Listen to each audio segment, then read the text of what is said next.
But if something shifts in my spirit and I got to go in a different direction, I'm going in a different direction, regardless of what was planned. That's not that's not the download that I got. Like case in point, and sometimes I've had to say some things that are really unpopular. I know a lot of people right now. I know a lot of Christians right now that are struggling with the word or the identity of Christian or Christianity because there are some people who are calling themselves Christians that are doing some hateful, uh, just hateful, um, hate filled mindsets, activities, discrimination. And it's like, and they're struggling because they're like, okay, I'm not, that is not of God. That is, I don't know what they're doing over there. And I don't want to be associated with those people, but they're calling themselves Christians. And am I supposed to be calling myself a Christian?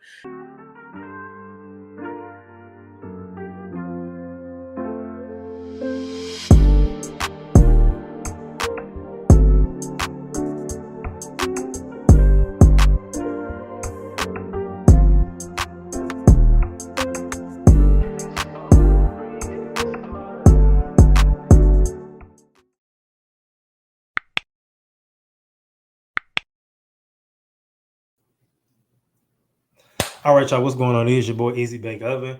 What's up, y'all? So today it's a little different, all right? Now, yeah, I used to hear ads run through my stuff for other people. All right, this is probably the first real time the ad is for me. All right, so P.S.A Prodigy Sport Advantage Stations has expanded far beyond just the podcast. It is now a writing service, all right? And at that, a ghostwriting service. So we do it anonymously and take care of your needs, all right? Homework assistant, product and profile descriptions, grant writing, resumes, cover letters, templates, books, ghostwriter book too. Anything you can think of, articles, all that good stuff. PSA the Ghostwriter Solution can do it. So go over to PSAthepodcast.com and you can see all the services there with all their descriptions. Okay, because I know I missed some. And also you can reach out to me at theprodigyperspective@gmail.com and we can take care of all of that for you too. Peace.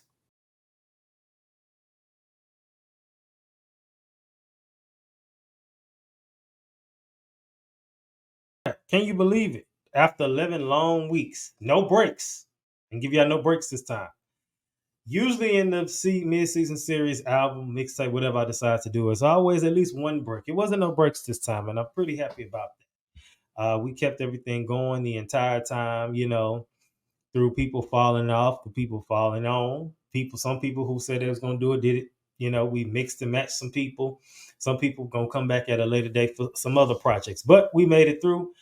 And, we're here. So this one is the final track of the series. I haven't decided if we're going to do what's the word I'm looking for? I haven't decided we're going to do the bonus tracks for the end of the season. But can't guarantee you after the album ends, we're going to have 12 full episodes after this. So I don't know if some of those are going to be one of the bonus tracks or not, but we'll cross that bridge when we come to it. All right. We're winging it at this point, but it's a good winging. All right. So the meme this week reads, my goal for this season is to cultivate good fruit. If I find that I'm not achieving this, then I recognize that something is out of sync. Okay. And that was the original meme. The other meme that I decided to use as well is, in this season, let God be your producer. And so I couldn't decide which two to go with, so I'm going to go with both. How about that? That's a first. We've never done that. Inspiration from this week comes from John 15:5 that says, I'm the vine, you are the branches. If you remain in me and I in you, you will bear much fruit. Apart from me, you can do nothing. And that's my only inspiration for this week. I think that that's imperative, especially in this season, in this time, because we live in a culture where a lot of people, you can believe what you want, but a lot of people think that they're their own God. And that's not a role I want to play. I'm okay with, having a God. I don't want to play my own God. I don't want to. That's a lot of shoes to fill. And that's a lot of job to do. And I say job because it's one big job, but several all in one. And I'm not built for that. So if you're your own God and you think you can do that, hats off to you. I ain't got no hair because I ain't taking it off, but hats off to you. All right, y'all. So now let's move into one of my favorite segments. I said they are my favorite segment, but you know how they go. Happy hour. All right. So now, this week's happy hour, two things I want to talk about. First thing, just learning from my life. Pay attention to the signs. And we hear stuff like that all the time, but here's how I really want to capitalize on that. So I had a friend I used to be real cool with. And every time this person was around me, bad stuff would happen.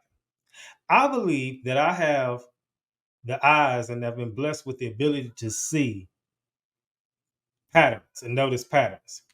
Every time this person was around me, bad stuff would happen. I remember the first time he was around me, he visited my house, stayed at my house, or whatever. I lost my car keys.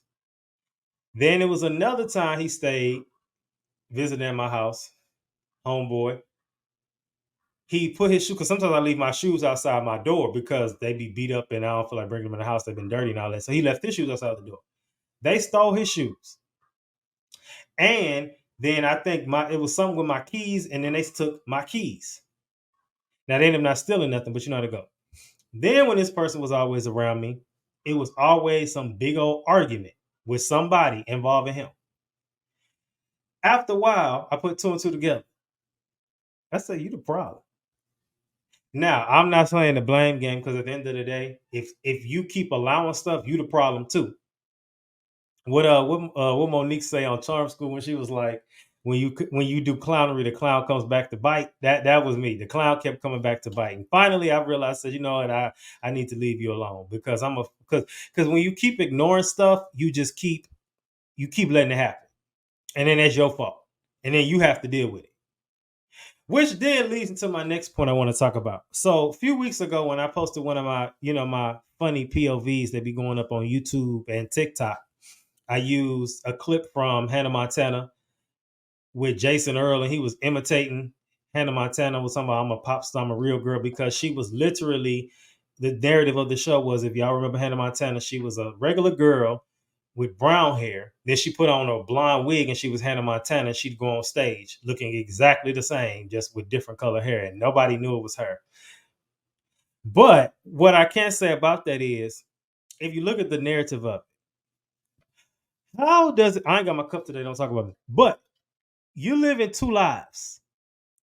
You know what they say? They say only people with money can live double lives. And I guess technically she had money because she was a pop star, but that's hard to keep up with. And do you think about the people who live double lives, as far as you one way, you one way at work?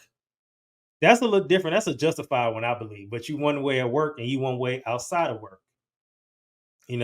What about the people who one way at church and then another way outside of church? Or what about the people who are one way with this group of people and then another way with a different group? I'm a firm believer. I like to be the same person everywhere I go, because it's just easier that way. You know what I mean? Like, you would hate to be one of the favorites, these personalities, whether it's a reality personality, actor, or a rapper. You play this one way on screen in them studios, and then you come into real life and it's not even like that. I want people to be able to look at me and say, you're the same in person and online. Now, sometimes if people get the wrong impression, that's another thing. But if we correlating with Hannah Montana, she was playing two roles. And I just feel like, what if, and there was a breakdown of it on one of those episodes, because she was actually, Hannah Montana was supposed to be singing the national anthem. And in the episode, she was studying for a play as her regular self, and she sang the regular the lines for the play she was going for while she was performing as Hannah Montana, and they booed her. So that's an example of you seeing when your lives cross over, because you can only live for double life for so long. Somebody gonna find out, and somebody gonna put you on blast. Never let nobody put you on blast and tell your business. If you don't learn nothing else, keep that in mind. Never let nobody tell your business. Tell your own business. That way, they want to spin a story later. That's on them, but you already put it out there, so people gonna believe what they want to believe. And if you're known as a liar, well, I don't know what to tell you, because I ain't known as no liar. I can't give advice on something I ain't done. But anyway, that's all I got to say, y'all. So we have a great interview today. One that I think is going to be full of a lot of wisdom. One that I think is going to definitely open some eyes and some ears to some things, and she be going crazy on social media. So I think we got to go. I had to get her on here because sometimes people get too big and then they literally can't hear me because they just be flooded. Everybody be getting them. So let me get them now before they get too big. So what's going on? Hey, Izzy, thank you for the invitation. I am Dr. Shanté, and I appreciate you having me on the show. Absolutely. So like I said, I have been seeing you for a while on Instagram. I said, you know what, we got to make this happen. So like I said, I know you're very busy, but I said, you know what, it don't even matter. We gonna do it. And You'll so make we it. here today. I love it. All right. So now I have to. Now you already said your name, but typically I ask my guests just for the audio only people. You said your name, so tell the people where you from, where you live, and what you do now. Where I'm from, where I live, and what I do now. So I'm Dr. Shanté. I am from Chicago, still around, and I do a few things. So my quote unquote day job is an English professor, but my calling and my passion is to use my knowledge and gifts to promote mental health awareness, to help people recover from trauma, to overcome past obstacles so that they can live their best lives and be their best selves. Okay, English professor. Okay, so I have a degree in English. I'm sure you didn't know that, but yeah, I have a degree in English from Texas Southern University. So, writer brain. That means full of wisdom, writer's block at times. Just a quick question before you even really get into the episode, just for me. What is one of your tips to overcome writer's block? One of the best tips to overcome writer's block is to change your environment. So sometimes we are stuck in a rut because we are stuck in the same surroundings. And you would really be surprised how a change of scenery, even if it's an hour road trip out of town, and just being able to get out in other cultures and other experiences and just away from the stresses of your daily life can inspire and spark creativity, and inspiration for you to move forward in your art. Okay. So, who is the target audience for your services? Target audience for my services, primarily people who have encountered or experienced some sort of trauma. I am a trauma informed care ambassador, and basically what that means is I approach every situation not from here's what you need to do, but from a space of what have you gone through? What has happened to you? And how can we connect what has happened to you to the places that you are struggling now? And how can we help you overcome those struggles using your trauma as a reference point, helping to understand that there's context there that we need to work through before you can move forward. Okay. So now you're a Christian creative. So we love to see that. And we definitely in a season where we seeing them almost in every arena now. So how do you intertwine your beliefs with your coaching methods? So anytime somebody reaches out to me for coaching, even if it's just like a preliminary call, the first thing I do is pray for them. I'm like, hey, I just want to say a quick prayer for you so that I can center a positive intention. And then I open the floor up for them to tell me whatever it is they need to tell me. And a lot of times when I do that, people are like, wow, thank you for that. Like it's been a long time since somebody prayed for me. And it's not coming from a quote unquote churchy perspective because believe it or not, a lot of people have been traumatized in church.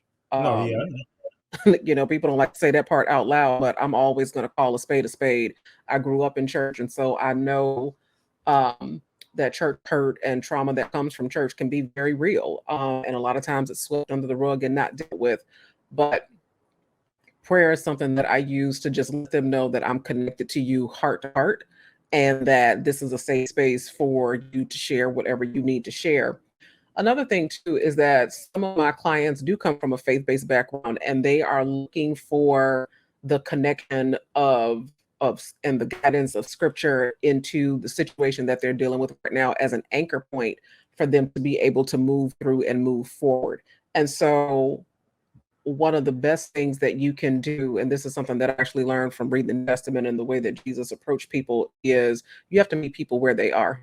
Yeah. A lot of times we come to people thinking about what they need to do and where they need to be, and what they should have, could have, would have done by now. And it's like, okay, but that's not where they are today. So you have to understand where people are today, meet them where they are, and then feed them, serve them, and then allow them to heal and recover before they can move on to do greater things. Absolutely. And like, cause I like that how you kind of tell them from a different perspective. Like, I'm gonna. So you allow them to tell you to or ask you to incorporate scripture the into your method versus just like, you know what I'm saying, letting them decide whether, you know what I'm saying, kind of give them the option. But you're gonna pray for them regardless, which is Pray good. for them regardless. And then, most of the times if I show up on social media, so I can show up anywhere. I can show up on the walking path. I can show up, out and about. Usually I'm sitting at my desk, and I don't know if you can see this, but like right behind my desk, there's this letterboard. Mhm. And it's been there forever. Like, this is my backdrop. This is like my pandemic backdrop. Everything was on Zoom, right? And you had all these meetings. And so this has been there for like 3 years. And it's just a personal scripture that just was meaningful to me. And I haven't thought anything more about it.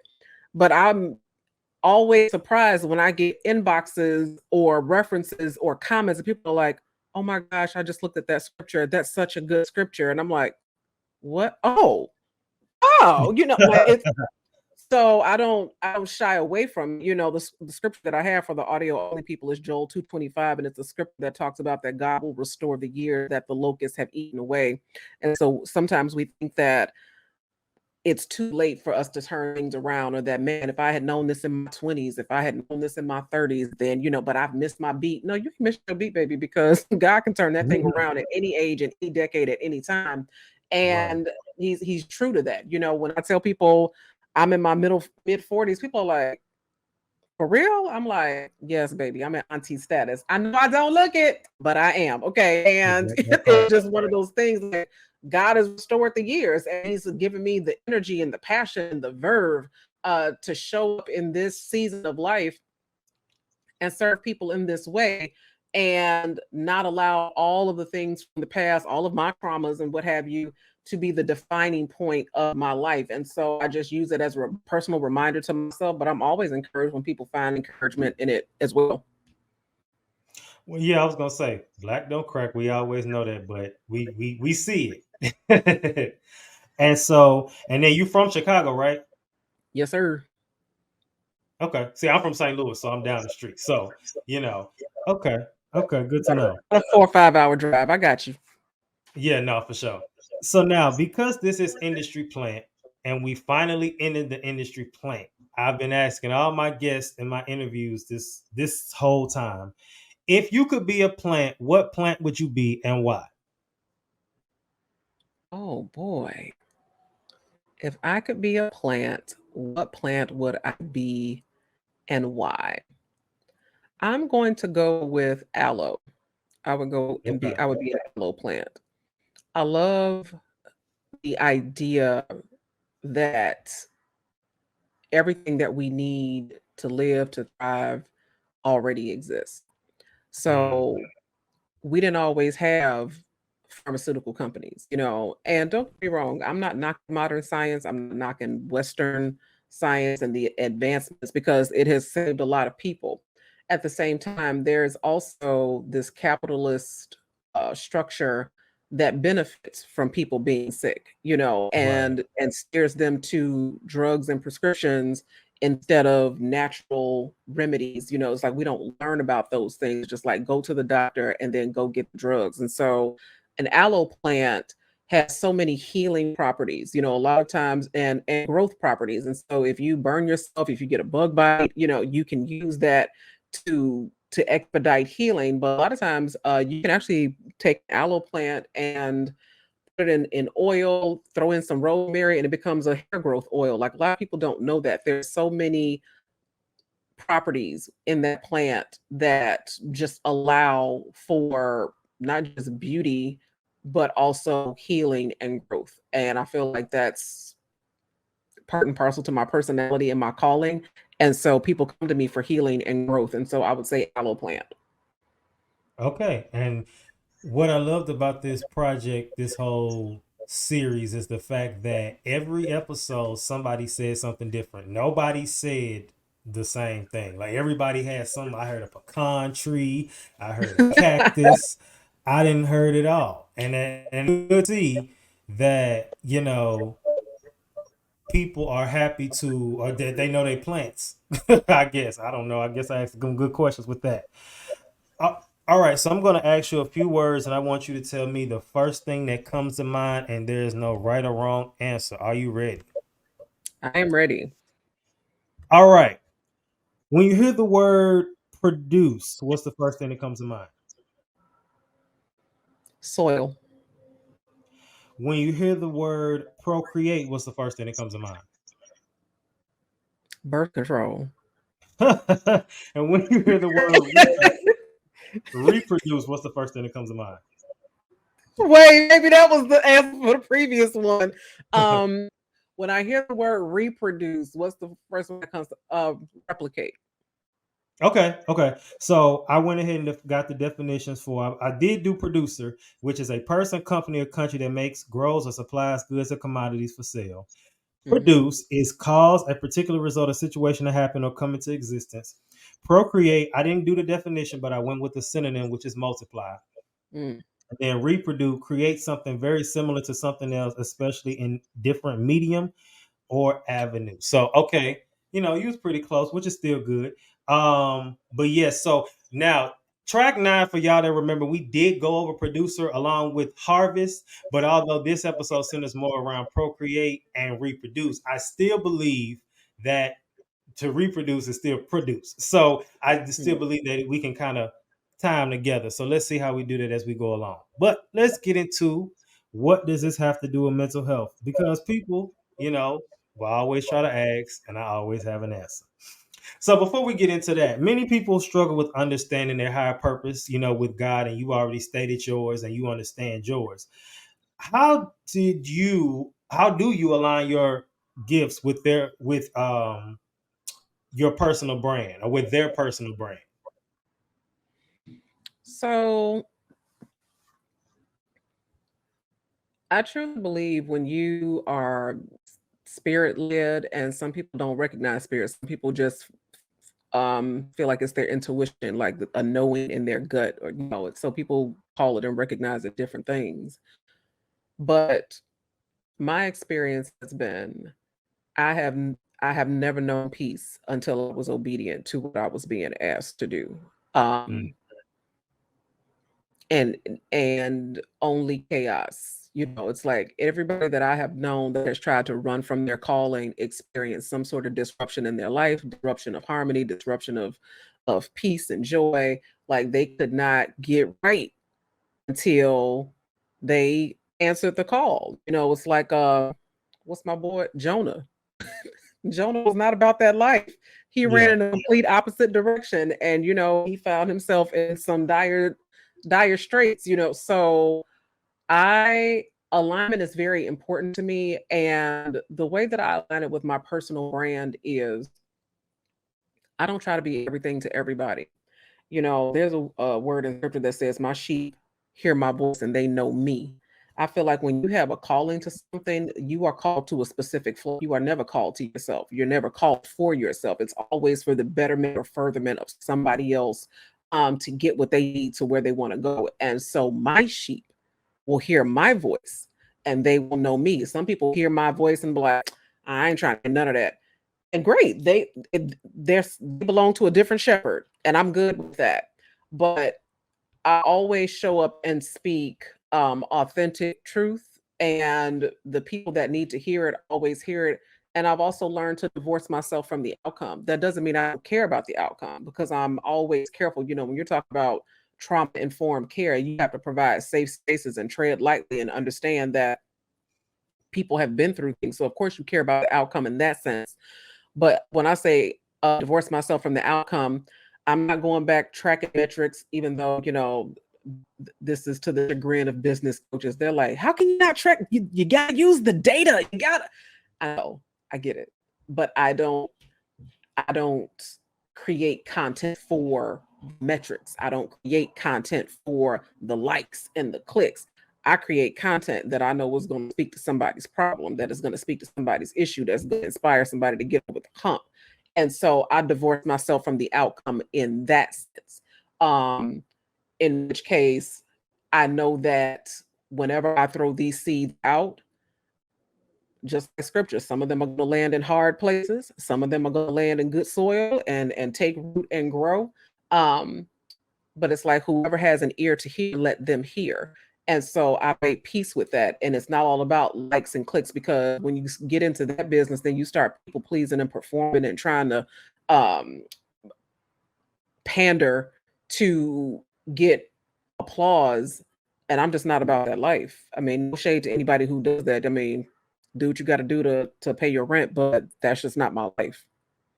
I kind of correlated, not and not necessarily the character of Hannah Montana, what I mentioned earlier, because she made her own music, but it is synonymous with a lot of these people in these industries, and even in these podcast industries. As I said several times, and I'm gonna keep saying, I had a whole episode in season 5 about how I said podcasting is the new rap game, and with that, there are people who are signed to labels and stuck in 360 deals. There are people who come up with their ideas and their label will slide them a paper and say, we think you should talk about this. So I think that, that's just how the industry is. It's either it's a spiritual war going on. Not so many people can see it, but that's what it is. And it's either you on this side or you on that side. And people think, oh, I'm in the middle. You really not, because when you're in the middle, you saying you on the other side. So I think that even with that, people get caught up in not knowing their brand, not knowing what works, and then they just like, well, I'm gonna just do 20 different things because I'm gonna try to, one of these things is gonna work. And my message to anybody is find what works for you and run with it, but as make sure that it does not malign your character, and make sure that it does, it matches who you are as a person. Now, what are some common challenges your clients face, and how do you guide them in discovering their purpose and help them to pursue their calling? Ooh. So a lot of times, and I want to clarify something. I want to define, if I can, just to put on my nerd hat for a minute, Go ahead. trauma, because I think that's one of those words that kind of gets like overused. And Uh-huh. so a trauma is anything that occurs where, and it consists of three parts. There's an event, there's an experience, and then there's the effects. So it's event, experience, effects. Perfect example. If you are walking through your house, minding your own business, and your little brother jumps out of the closet and scares the living daylights out of you, that's the event. Okay, so what happened? Your brother jumped out the closet, and what was the experience? It scared the living daylights out of you. So brother jumps out of closet, experience scares the living daylights out of you. It only becomes trauma if now when you walk through the house, you're like looking around the corners, or you don't want to go past that door, or your heart starts beating fast. Now you have effects. Now it Mm. has impacted your life after the event, after the experience. Now it has changed how you live in your house. Okay. And so when we're talking about traumas, yeah, we go through events and we have experiences with it, but when it's lingering, that's where we struggle, and sometimes we don't even know that that's why it's lingering. And Yeah. so a lot of the issues that my clients have dealt with are usually abandonment type issues. So one or more parent was not around, and how they experience that is, I'm not worthy. Okay, because if I was, then my parent would have been around, or they would have been more loving, or more available to me, emotionally available to me, but they weren't. So I must not be worth anything. And then they don't think anything of it until they get into adulthood. And now all of a sudden, the kinds of relationships, now they're anxious. Like, does this person like me? Are we okay?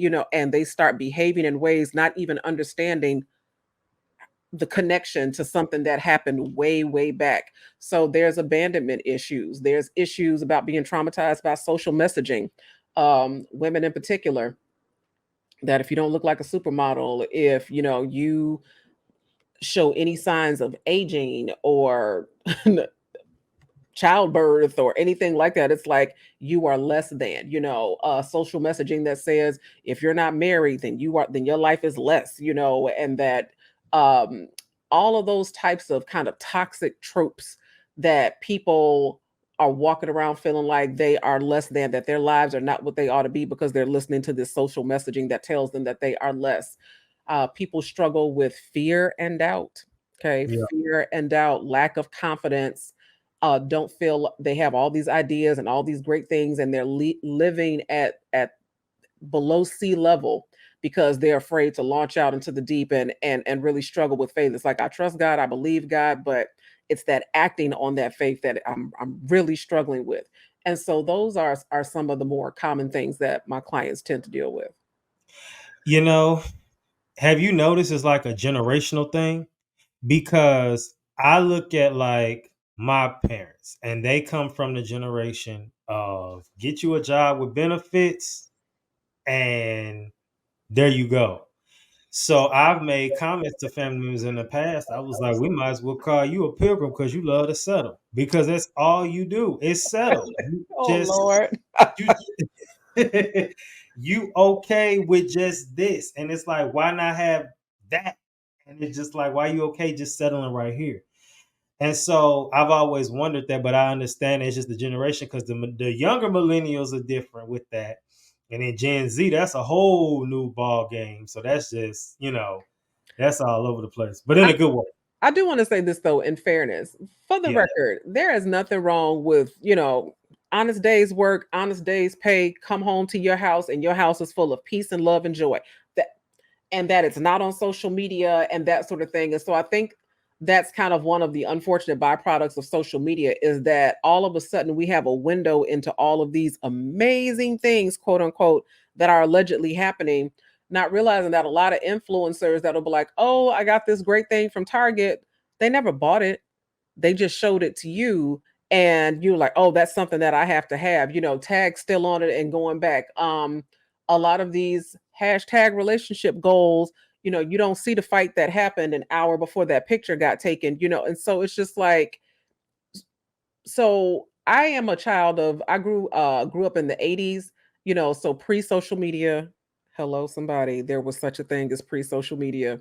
And I'm so glad that I grew up in that time because I made a lot of mistakes as a young person and they were not on blast. They were not up for public consumption. I think about the situation with the young lady in Alabama, Carly Russell, and in no defense of anything that she did, I don't know why she did it, what the motivations were, but it's none of my business. But the thing is, the reason why we know about it, the reason why it reached the national scale, that's how our society is set up now. There's a window into things that ordinarily she could have made that mistake back in my day. Oh Lord, am I old enough to say that?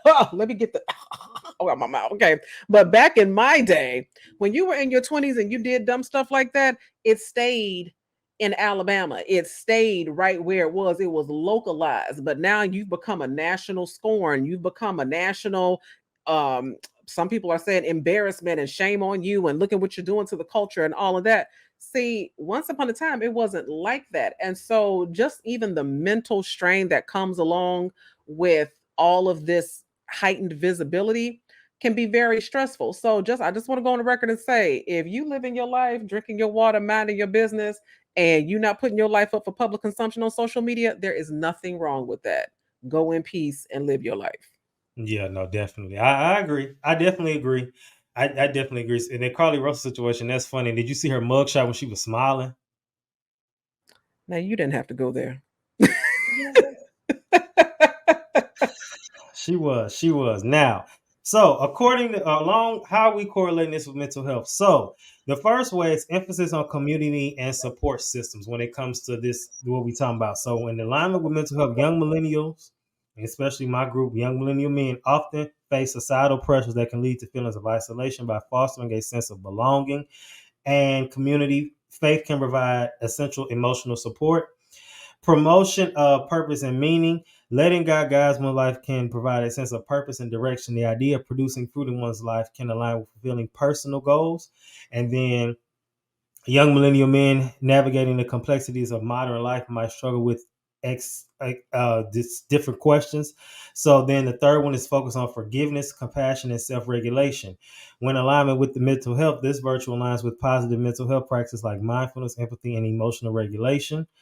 And young millennial men can find their teachings as tools for coping with stress, anger, and different forms of anxiety. Now, back to you. So you've already stated we already know you have a faith forward approach when it comes to wellness, branding, and marketing. So when you've already kind of briefly discussed your strategies as far as I know what I'm saying is going to reach somebody. I had somebody started on track 2. Jason Jackson talked about how he don't release anything unless God tells him to say. So he knows, like, he just fully follow whatever God say. He says it because he's a Christian based influencer. So can you probably say that that's probably your approach as well? Yeah. I I remember a minister told me once that the message hits the minister before it hits the masses, right? Like it's something that hits you before it hits others. And something I realized about myself in doing this work, which I would have never said about myself before I actually started doing this work, is that I have a heart for people. And so when I speak, I'm a producer's worst nightmare because I can sit in a room and I can say, okay, here's what we're going to talk about this season. Here's the lineup. But if something shifts in my spirit and I got to go in a different direction, I'm going in a different direction, regardless of what was planned. That's not that's not the download that I got. Like case in point, and sometimes I've had to say some things that are really unpopular. I know a lot of people right now. I know a lot of Christians right now that are struggling with the word or the identity of Christian or Christianity because there are some people who are calling themselves Christians that are doing some hateful, uh, just hateful, um, hate filled mindsets, activities, discrimination. And it's like, and they're struggling because they're like, okay, I'm not, that is not of God. That is, I don't know what they're doing over there. And I don't want to be associated with those people, but they're calling themselves Christians. And am I supposed to be calling myself a Christian? And so it got to the point where once on my platform, I said, listen, I'm going to say this. I said, and I'm willing to lose followers over this. I said, but if you call yourself uh, a believer and your faith is a built on a foundation of love, I said, when you are discriminating, harassing, vilifying, demonizing, abusing, and targeting, I said, that is not love. That is not love. I said, those are hate filled actions. I said, and people who are loving need to start calling it out for what it is. And I was prepared, for my engagement to drop off a cliff after that, but I could not say it. I could not say it. I'm like, listen, I'm not getting paid, to be on this platform, but I would be remiss. I'm not one of those people that can just, all right, everybody keep smiling and let's just keep the party going and let's just act like that didn't happen. I'm just not built like that. And shout out to people who are, but I'm not. And lo and behold, it was one of my most popular videos. And people was like, I'm so glad you said this. That's right. I'm so glad you spoke out because it's the truth and just all of these things.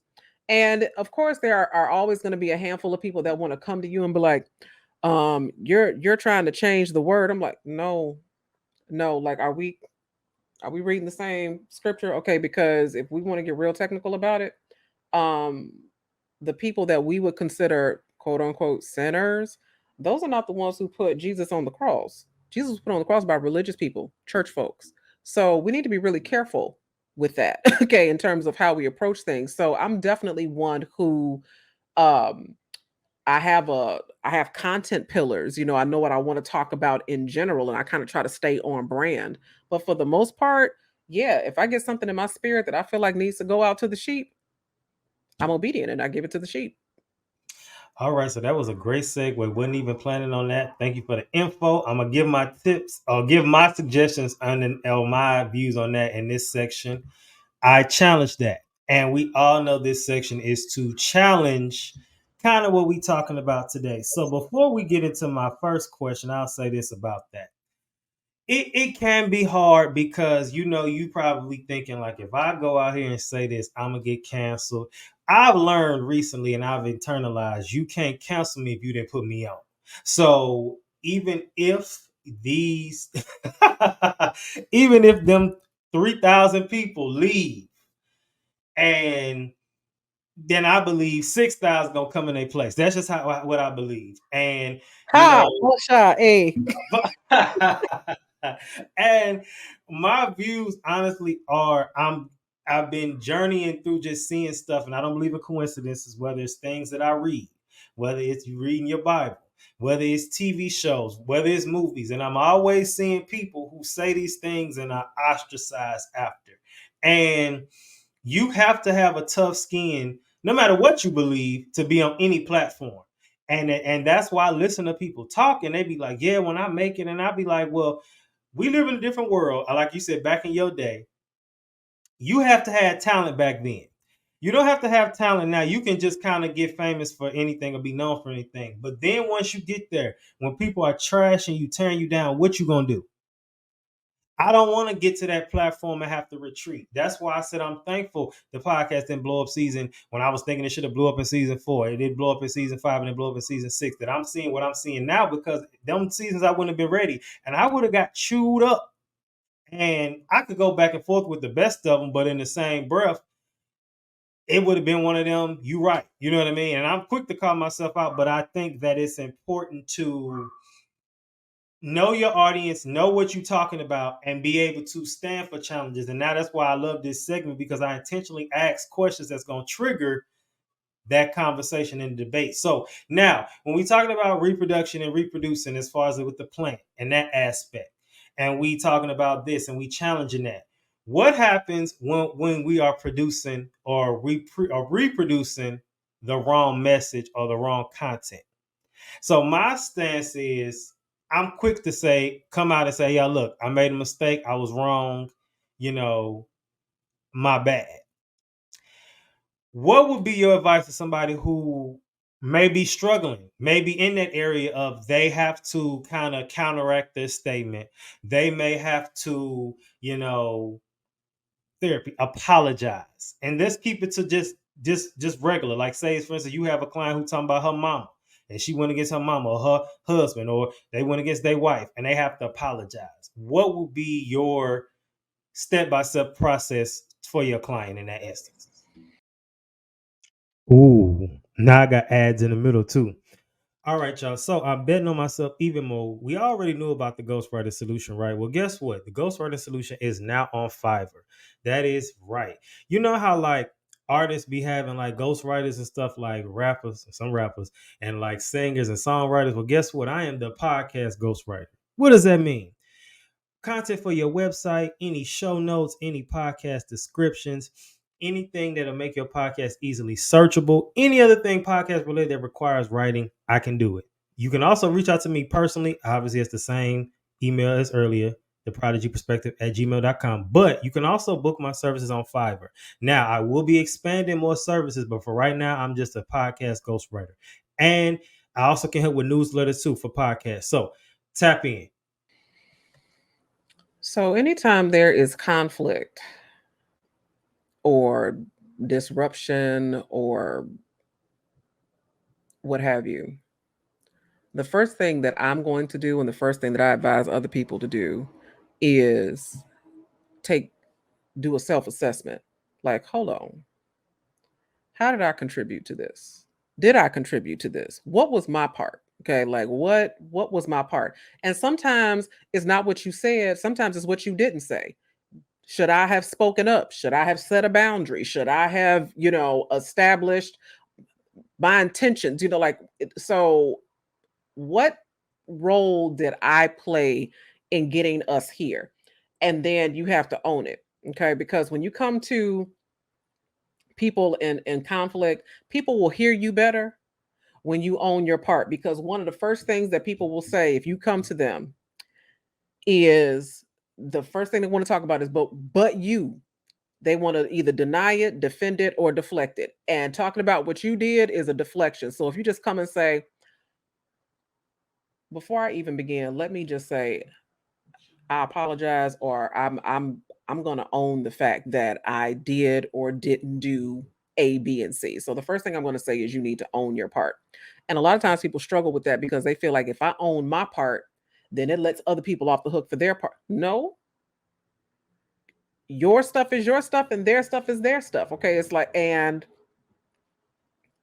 once you own it, people and own it from the perspective of not from you did, because sometimes people apologize incorrectly, with the, I'm sorry you feel that way, or I'm sorry you took it there, or I'm sorry, you got offended. Mhm. That is not taking ownership of what you did. Okay. So when you do apologize, make sure that you not only are taking ownership for what you did, because apologies can be empty. You need to be like, okay, I'm sorry. Because sometimes people say that just to end the argument or just to end the conflict. No, people want to hear, okay? People want to know that you understand what you're apologizing for. So know what you're apologizing for, own your part, don't make it about the other person. And then if your and if your apology is sincere, then it's up to them what they want to do with that information. Okay, because sometimes when we apologize we expect instant forgiveness. Instant forgiveness doesn't always happen. Sometimes people need to heal Yeah. first. Sometimes people need to recover first. Sometimes people need to process first.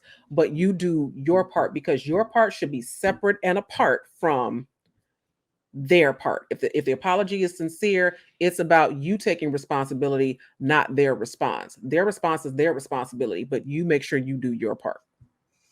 Good stuff. Good stuff. I think that's good. I think I also like how you said that, people give blank apologies. And it's easy to do that because you just like, let me just shut you up, which Mm, is not okay, but people do it.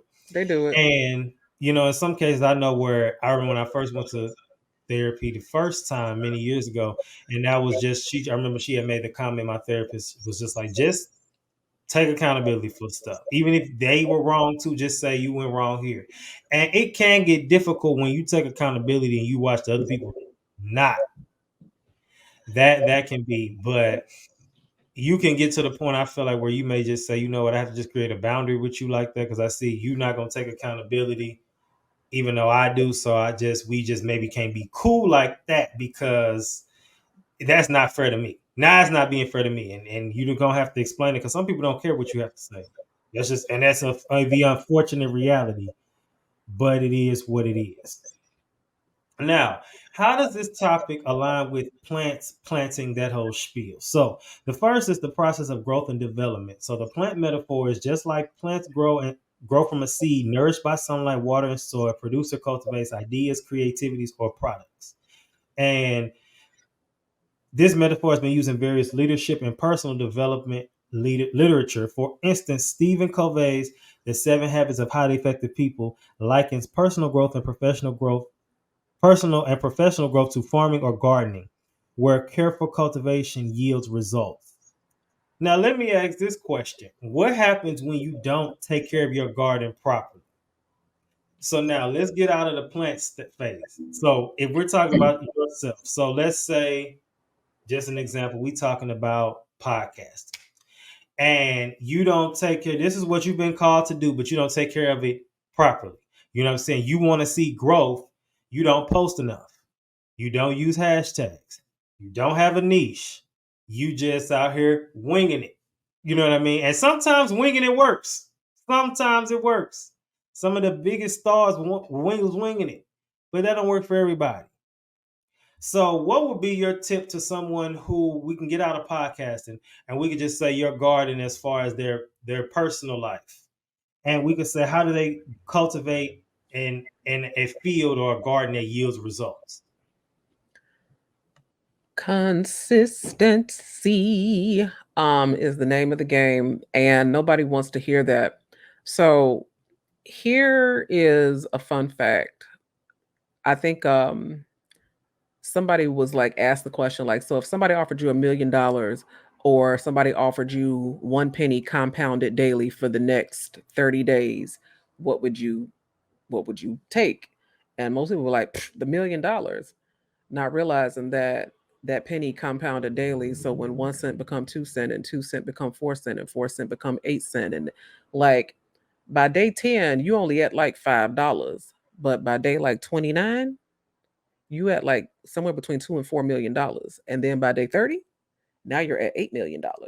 And this is where a lot of people tend to lose momentum, is that they get to day 10 and they be like, man, this ain't popping, this ain't it, this ain't what I'm like. If you had stayed to the 30th day, if you had stayed, you did something for 30 days and you was like, man, it's taking too long, but had you stayed, like let's say it's trying to get your health together, you went to the gym for a month.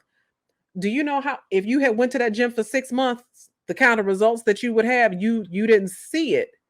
And so, because you did not see it, you walked away from it. If you're going to use the plant analogy, any plant starts with a seed, correct? But what do you put that seed in the ground and it stays there and it looks like nothing is happening, when in actuality, a lot of things are happening.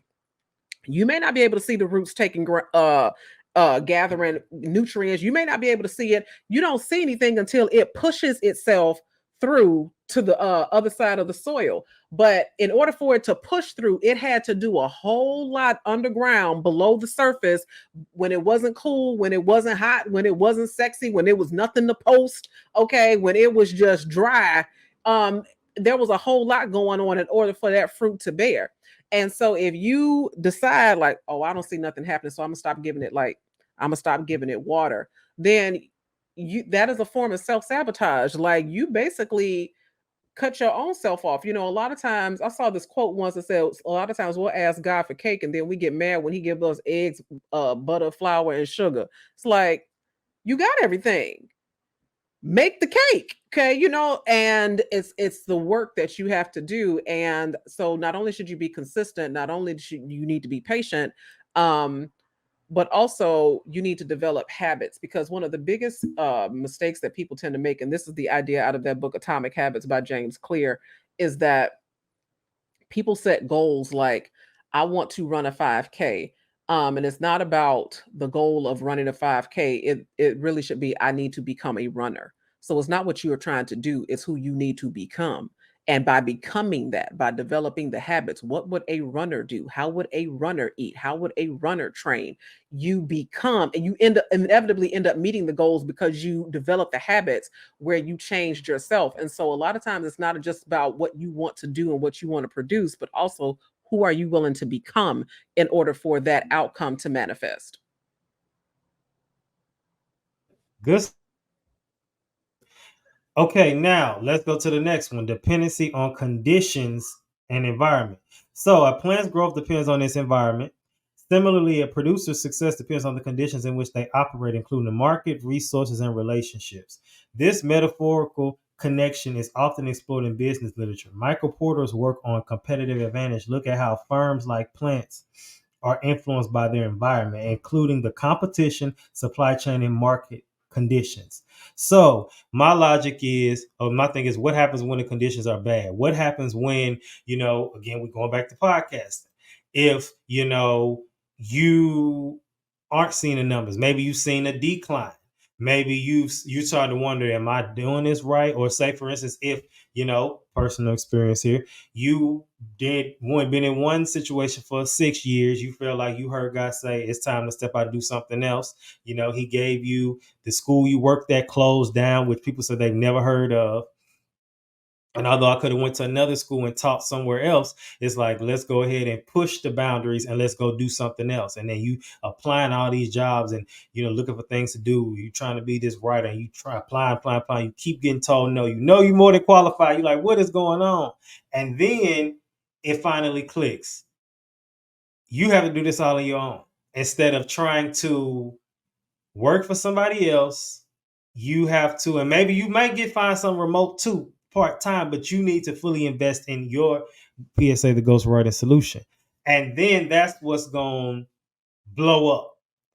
So I think that's a good, transition and going into the next segment, which is the weekly sabbatical. And we know this is our time to reflect on some things. So now let me ask you this. You do offer online courses, correct?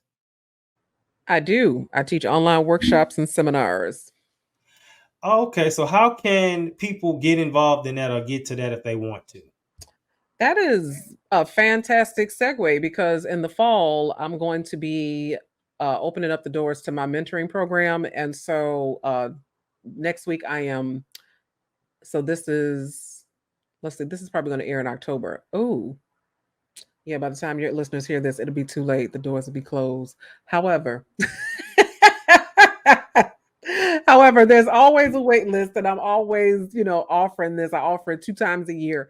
And so join the wait list. And the way to do that is to go to my social media at Dr. Shanté Says on Instagram and just click the link in my bio, and it will take you right to where you can sign up. But I do a 3-month mentoring program twice a year. And this is really about doing exactly what you said, looking at your environment, doing that environmental assessment, because I truly believe that good seeds cannot grow in bad soil. And so looking at things that you need to uproot, looking at weeds that need to get pulled up out of your life, and doing the necessary work of making the ground fertile for you to grow and to thrive.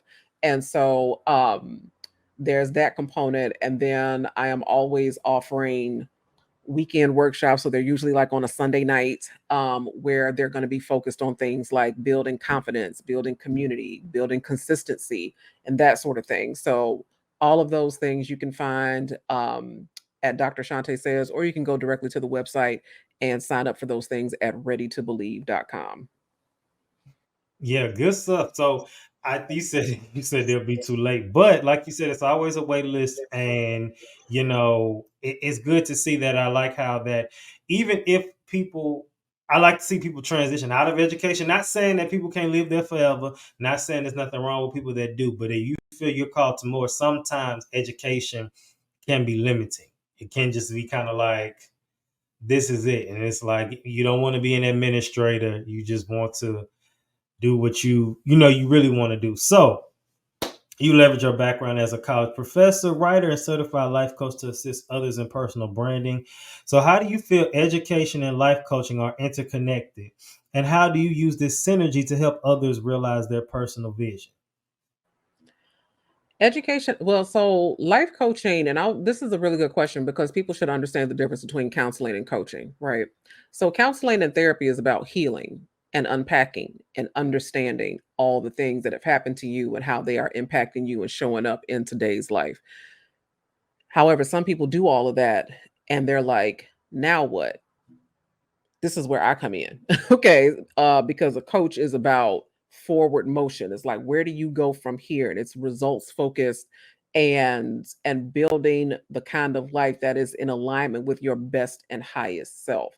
And it's virtually impossible to be your best and highest self when you're still kind of mired in the hurt and anguish of some other things. And so just like a sports team, you can be a good player, but you might be injured and you might be too hurt to play.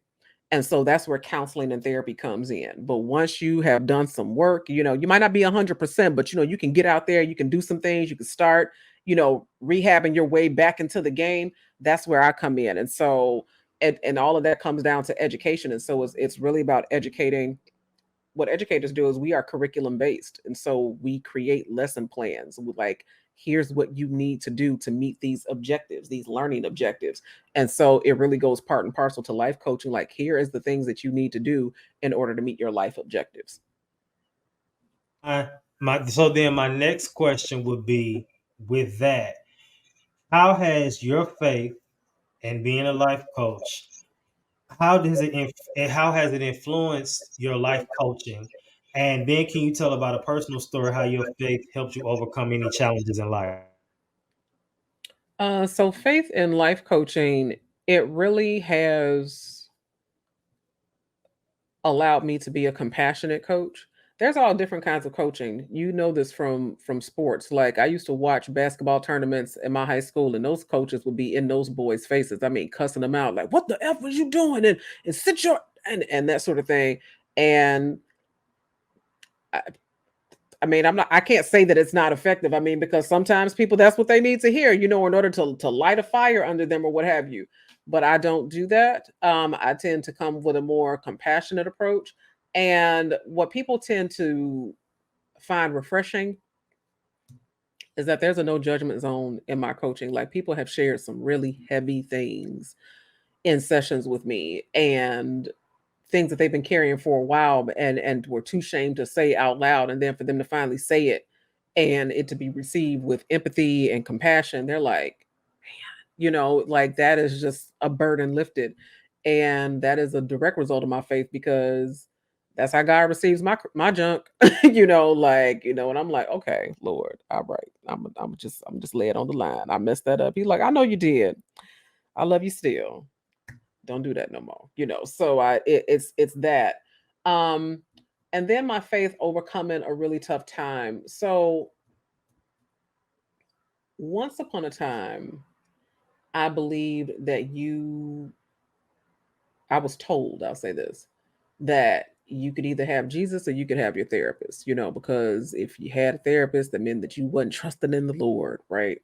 Um, and so the liberation that I got, completely from the Lord, he was like, that is not true. Like, who told you that? And then, you know, even in scriptures, like in a multitude of counselors, there is safety. So it's like, I've put these resources here for you. And so when I started going to therapy and was able to unpack things in an authentic way that church doesn't always allow you to do, because the truth of the matter is, you know, while church might be full of well-intentioned people, you have to have licensure and training and, you know, a code of ethics and professional guidance in order to deal with some of these mental health issues and traumas. And a lot of times, you know, being blessed and highly favored is just not going to help you in those areas. You don't know what you're talking about and you can end up doing more harm, which a lot of people do. Okay, it's like go and pray about it. Prayer is a fantastic tool. It is phenomenal. And it is one part of a larger puzzle that might be necessary to help you get to where you want to go. And so once I experienced the liberation of therapy while being a believer, I think that it not only helped me tremendously, but also helps me be a better coach. And it's funny because it's so many areas where they thought it was either one or the other, but it's like you really can use both. It's not like you're saying I'm using therapy and not using God too. It's just saying I'm using therapy along with. And if they do, it's like an atomic bomb. I feel like if you mix them together, they really are both. They both work, especially if you use them together. It's a powerful combination. Absolutely. All right. So you want to be a person who produces good fruit, reproduces well. I got some tips. All right. And it comes from this article that I dissected, and it's called The Producer: How to Produce Lasting and Sustaining and Eternal Fruit. It says God's plan for your life must be your plan for your life. Here, I'm going to read that again. God's plan for your life must be your plan for your life. You cannot say, I mean, don't get it twisted. You may succeed if you do something that he didn't tell you to do, but you'll never have the greatest success that you would like to see, or you wonder why you never see success and you keep going right the same mountain. Remember, God is not obligated to bless what he never started. Jeremiah 29:11, it says, For I know the thoughts that I think towards you, say the Lord, the thoughts of peace and not of evil, to give you an expected end. So that's one way. The other way is you must commit to following the steps that were put in you. Um, Many people attempt to make their own way. Then it says that you must commit to being diligent. Diligent is careful, consistent work and effort. She already put that out there earlier. So you have to be consistent in what it is you are to do. Your circle who has an ear is very important. I'm a firm believer of your circle. I think that I've always had different circles and always had different groups of friends. And some people, you might just have to accept may have to fall off permanently, some temporarily. But I've been good with not allowing people to alter my plans, but in the same breath, it's just better to be around people who get it, if that makes sense. you must commit to being to you must commit to persevere, and this means to do something despite difficulty or delay in achieving success. This is definitely a word for me right now to keep going, even though not necessarily seeing it like it's supposed to be all the way, but just knowing that it's there. And then the seventh one, which she's brought up several times: heal, commit to your healing. You will never be able to produce lasting fruit or reproduce if you don't commit to being healed. So I think that most people say that they're healed and then they're really not. And if you think about it and you get mad at it all over again, that's a sign you're not healed. All right, so now let's move into the final segment, which is game time. All right. This game is called Producer Credits. I'm going to name a few scenarios and I want you to tell me whether or not this person should deserve producer credits, or whether or not, matter of fact, no, we're going to ask whether or not you will allow God to get his producer credits, or you'll say it was a man-made producer. Does that make sense? That makes sense. Okay, now you was about to say something. You want to add on it before we play the game?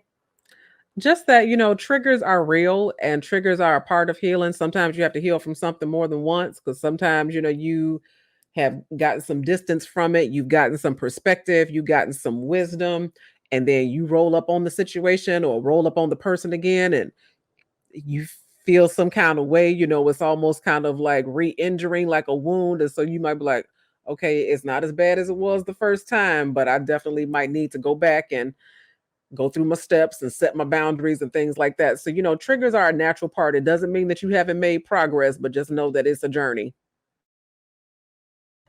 Yeah, absolutely. And I heard something that said one time that forgiveness is actually an action. And even if your spirit hasn't caught up to it, that it's an action that you're taking. And so that, you made the choice to forgive, like you made the choice to stay mad.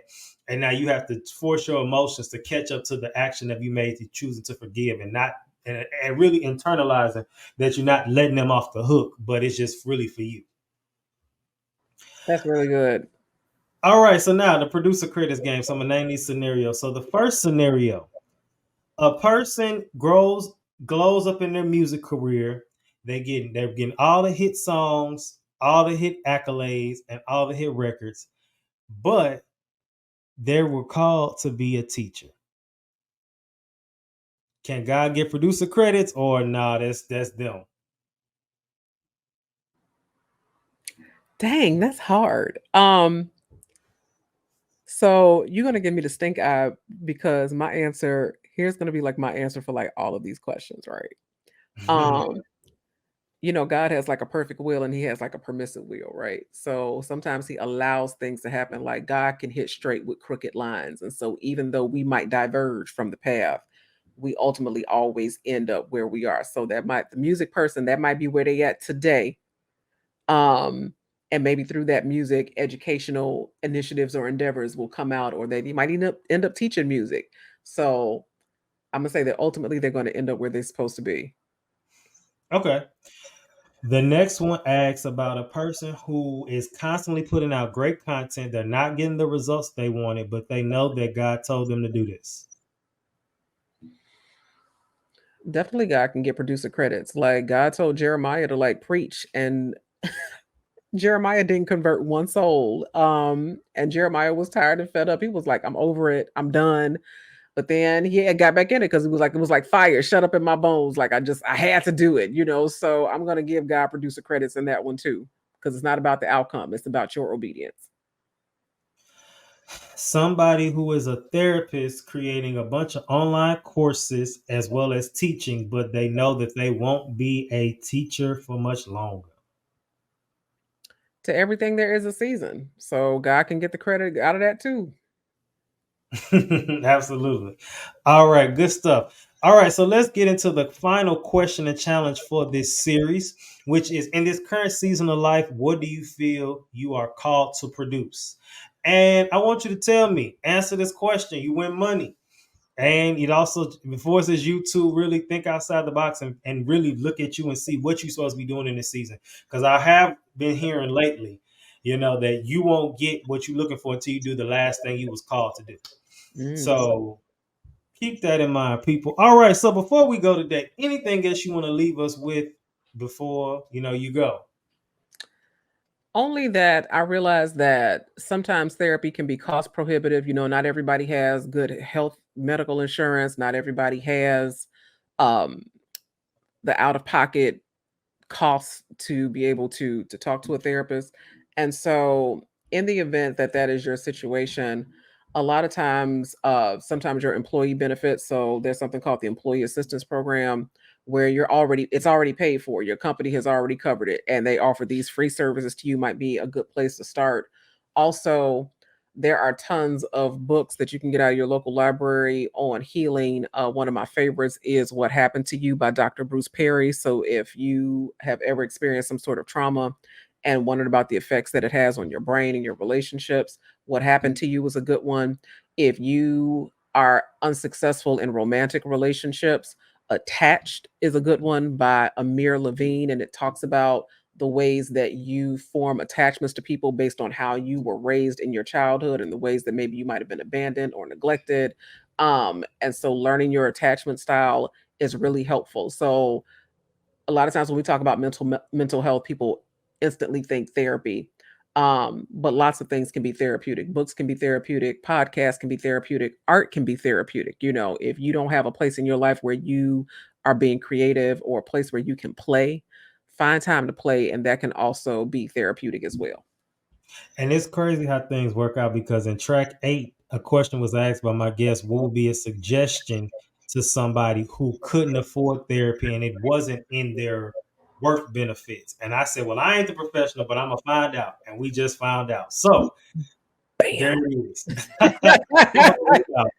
All right. So thank you for coming today. Thank y'all for tuning in to these tracks. Next week, we're going to take a week off before we get to the rest of the episodes, just so I can decompress, and also I can use the content from the episodes kind of republish, because y'all need to see all of them. So P.S.A signing out. Always remember, keep your head up like your neck hurt. Remember who you are. Make your mind up. Don't let it make you. And I love us for real.